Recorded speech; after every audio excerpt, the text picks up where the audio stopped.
சந்தியா ஜானகி சீரியலில் இப்போ ராட்டகாசமான எபிசோட் வந்திருக்கு. ஸ்கிப் நான் ஃபுல்லுடையும் கேளுங்க. அதுக்கு நான் இந்த வீடியோ பிடிச்சிருந்துச்சுன்னா லைக் பண்ண பாருங்க. ரொம்ப பிடிச்சிருந்துச்சுன்னா நம்ம சேனலுக்கு வந்து சப்ஸ்கிரைப் பண்ணி கண்டினியூஸாக ஆதரவு வந்துட்டாங்க. சாருமதி அம்மா சொன்னனால மாயாவுக்கு வந்து பொறவு கொடுக்கலான்னு சொல்லிட்டு போகிறாங்க. ஆனால் சாருமதியோட அம்மா வந்து ரெண்டு பேரையும் வந்து மாற்றி வச்சுட்டாங்க. அதாவது சாருமதி இருக்க வேண்டிய இடத்துல மாயாவையும், மாயா இருக்க வேண்டிய இடத்துல சாருமதியும் மாற்றி வச்சதுனால எப்படி இருந்தாலும் என் பொண்ணை தான் இவன் பார்க்க போவான். ஆனால் உள்ளுக்குள்ளே இருக்கிறது வந்து மாயா நினச்சிட்டு போகிறப்ப இது மாதிரி காமெடியாக நடக்கும்போது நினச்சிட்டு இருக்கப்ப கரெக்டாக மாயா ஸ்க்ரீனை திறந்து உள்ளே போகலான்னு இருக்கிறப்ப ரமணி பாட்டி வந்துட்டாங்க. ஐயோ இனிமேட்டு இங்கே போனால் மாட்டிப்போன்னு சொல்லி சாருமதி இருக்கிற ரூம் பக்கமாக வந்து ஒளிஞ்சிக்கிட்டாங்க. அந்த இடத்துல பார்த்தா அங்கே சர்ப்ரைஸாக வந்து நம்ம மாயா வந்து இருக்காங்க. பாட்டி வந்து இருக்காங்க அந்த இடத்துல வெளியே.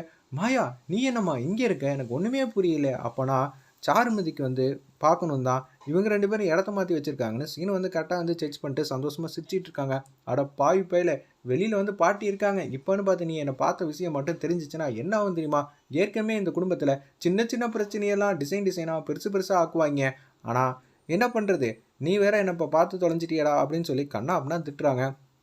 எதுக்குடா இங்கே முதல்ல வந்தேன், ஒன்றுமே புரியலையே அப்படின்னு சொல்லி கேட்கும்போது தான் அவங்க வந்து சொல்கிறாங்க, தலானி பெட்ஷீட்டும் இல்லைண்ணா, உன்னால் தூங்க முடியாதுல்ல, அதனால தான் நான் எடுத்துகிட்டு வந்தேன், மற்றபடி ஒன்றும் இல்லை.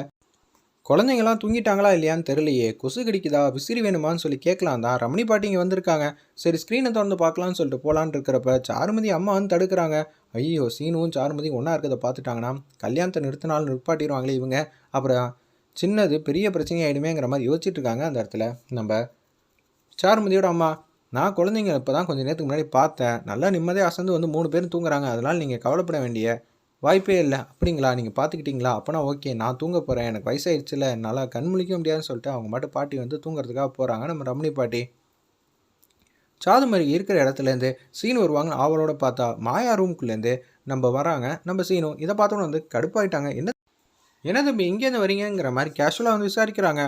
என்னது சீனு வந்து நம்மளை பார்க்கவே இல்லையா, யாரை பார்த்தோம் அப்படின்னு சொல்லும்போது, நீங்கள் தானே மாயாவுக்கு வந்து பெட்ஷீட்டும் தலைனையும் கொடுக்க சொன்னீங்க, நான் ரெண்டுத்தையும் கொடுத்துட்டேன், இனிமேட்டு என் வாழ்க்கையை சந்தோஷம் தான், மாயா காலத்தில் தான் தாலி கட்டுவோம் போல இருக்குது, ராஜயோகக்காரண்டா நீ அப்படின்னு சொல்லிட்டு லல்லான்னு ஒரு சாங் வந்து பாட்டு அப்படியே வந்து போக ஆரம்பிச்சிட்டாங்க சீனு. அந்த இடத்துல அம்மா நீ நல்லா இருப்பம்மா, பொண்ணோட வாழ்க்கையை எப்படி எப்படி டிசைனாக கெடுக்கணும்னு நீ தான் வந்து பிளான் போட்ட போல இருக்கு, அவங்க ரெண்டு பேரும் சேர்த்து வைக்க தான் இப்படி ட்ராமா பண்ணியா?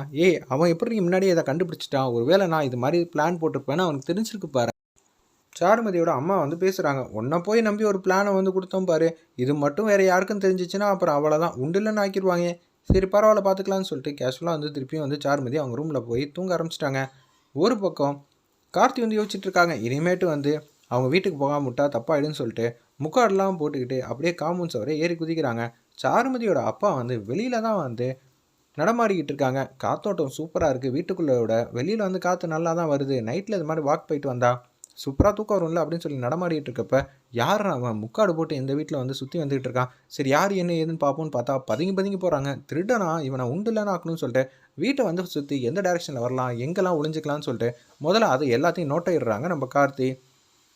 சரின்னு சொல்லிட்டு வீட்டோட மெயின் என்ட்ரன்ஸ் வழியாகவே உள்ளே போகிறாங்க. என்னடா அது, அவனை மிஸ் பண்ணிட்டோமா இல்லை எங்கேயும் வேறு எங்கேயும் தப்பிச்சு போயிட்டானா ஒன்றும் புரியலங்கிற மாதிரி பட்டத்தின் உச்சத்தில் இருக்காங்க சாருமதியோட அப்பா. அந்த இடத்துல ஒரு பக்கம் வீட்டுக்குள்ளே வந்து எங்கடா மாயா இருக்கா, எங்கடா வந்து தனலட்சுமி இருக்கான்னு சொல்லி பார்த்துக்கிட்டே இருக்காங்க. மாயாவை பார்த்தா தனலட்சுமியை பார்க்கணும்னு சொல்லிட்டு உதவி வந்து கேட்கலாம்.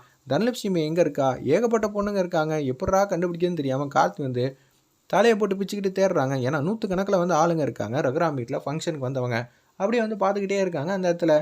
அப்போன்னு பார்த்து இது வேலைக்கு ஆகாது அப்படின்னு சொல்லி யோசிக்கும்போது மணி என்ன வந்து எந்திரிக்கும் போது சோபாக்கு பின்னாடி வந்து ஒளிஞ்சிக்கிட்டாங்க. அந்த இடத்துல நம்ம கார்த்தி கேஷுவலாக வந்து அவர் மணி என்ன தூங்கினோன்னே அப்படியே வந்து கார்த்தி ஏஞ்சி வரப்போ திருடங்கிற மாதிரி கத்துறாங்க. ஒன்றை வந்து ஒருத்தவங்க காலம் மிதிச்சுட்டு அப்படியே வந்து போக ஆரம்பிச்சிட்டாங்க. நம்ம கார்த்தி மொட்டை மாடிக்கு வேகமாக, திருடன் இருக்கானா, நீங்கள் உண்மையிலே உங்கள் நல்லலை பார்த்து சொல்லிக்க போகிறீங்க, சத்தியமாக திருடையா, நான் நல்லலை பார்த்து சொன்னால் நல்லல் வந்து அங்கே இருக்குமா, நான் இங்கே தானே இருக்கேன். ஆமாங்க யாரோ ஒருத்தன் என் காலை வந்து மிதித்த மாதிரி தான் இருக்குது, நான் தான் சொல்கிறேனே மொட்டை மாடிக்கு போய் தேடுங்கய்யா எல்லாரும் அப்படின்னு சொல்லும்போது வேகமாக ஃபஸ்ட்டு மொட்டை மாடிக்கு போயிட்டு அங்கேருந்து பின்பக்கமாக செவுத்தை பிடிச்சி இறங்கி பைக்கு போய் பிடிச்சி இறங்கி கீழே வந்து கிரவுண்ட் ஃப்ளோரில் வந்து ஒழிஞ்சிக்கிட்டாங்க. அந்த இடத்துல நம்ம கார்த்தி வீட்டில் எல்லா பக்கமும் தேடுறாங்க. பில்டிங்கில் அவன் எங்கேயுமே இல்லைங்கிற மாதிரி தான் சீனுலேருந்து பேசுகிறாங்க. பில்டிங்கில் எங்கேயும் இல்லையா, ஏன்பா கொல்லை பக்கம் எங்கேயும் போயிருந்தா என்ன நடக்குது எனக்கு ஒன்றும் புரியலைங்கிற மாதிரி பாட்டிலேருந்து எல்லாரும் ரொம்ப பட்டமாக இருக்காங்க.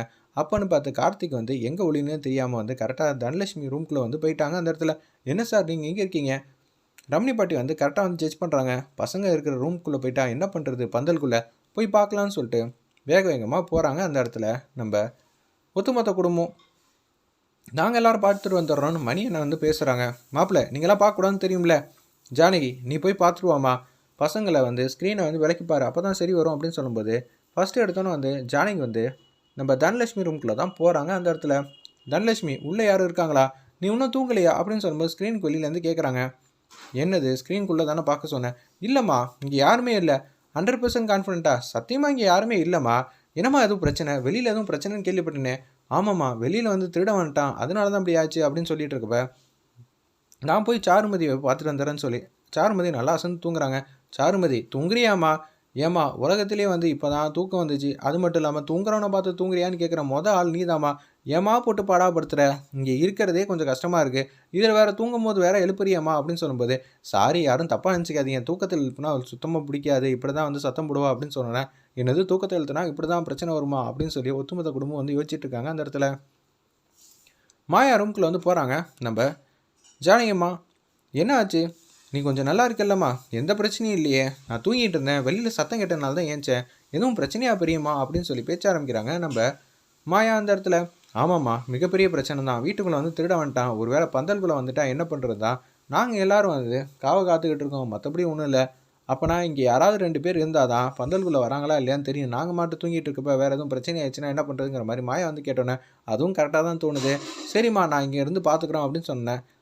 கார்த்தி வந்து ரொம்ப பட்டமாயிட்டாங்க, இப்போ இங்கேருந்து நம்ம எப்படி எழுந்துச்சி போகிறோம் ஒன்றும் புரியலையேங்கிற மாதிரி யோசிக்கும்போது சீனுக்கு மட்டும் சந்தேகம் வந்துடுது. அந்த இடத்துல யாரோ ஒருத்தன் இந்த பந்தல்குள்ளே இருக்கிற மாதிரி தானே தெரியுது, ஒருவேளை தனலட்சுமி பயந்துட்டு சொன்னால் என்ன பண்ணுறது, பெரியம்மா யாருமே வந்து உள்ளே போய் பார்க்கவே இல்லையே, அப்போனா நம்ம போய் பார்க்கலாமா செக் பண்ணலாமா அப்படின்னு சொல்லும்போது ரமணி பாட்டி வந்து கேட்குறாங்க, என்னடா நீ இங்கே இருந்துகிட்டு இருக்க, இந்த வீட்டில் இருக்கிறதுலே வந்து அப்பாவின்னு பார்த்தா தனலட்சுமி தான், நம்ம யாராவது இங்கே ஒருத்தர் இருந்தால் மட்டும்தான் பாதுகாவலனா இருக்க முடியும், அதை விட்டுட்டு இங்கேருந்து நம்ம உள்ளே போயிட்டோன்னா அந்த திருடன் பக்கத்தில் எங்கேயாவது பதுங்கி இருந்து பசங்களை எதுவும் பயமுறுத்திட்டானா என்ன பண்ணுறது அப்படின்னு சொல்லி கேட்கும்போது இதுவும் வேலிடான பாயிண்ட் தான், இப்போ என்ன பண்ணுறது, பொண்ணுங்களாம் நம்ம சேர்ந்து இங்கே இருக்கலாம்ல அப்படின்னு சொல்லி அந்த இடத்துல ஜானகி சொன்னோன்னே எல்லா பொண்ணுங்களும் வந்து ஜானகி அம்மா, பத்மா, பார்வதி எல்லோரும் வந்து 3 பொண்ணுங்களையும் வந்து பாதுகாக்கிறதுக்காக அப்படியே அங்கேயே பக்கத்தில் வந்து உட்காந்துக்கிட்டு சந்தோஷமாக நிம்மதியாக பேசுகிற மாதிரி காட்டி இந்த எபிசோட் வந்து அல்டிமேட் மாதம் முடிச்சிருந்தாங்க. வெயிட் பண்ணி பார்ப்போம்.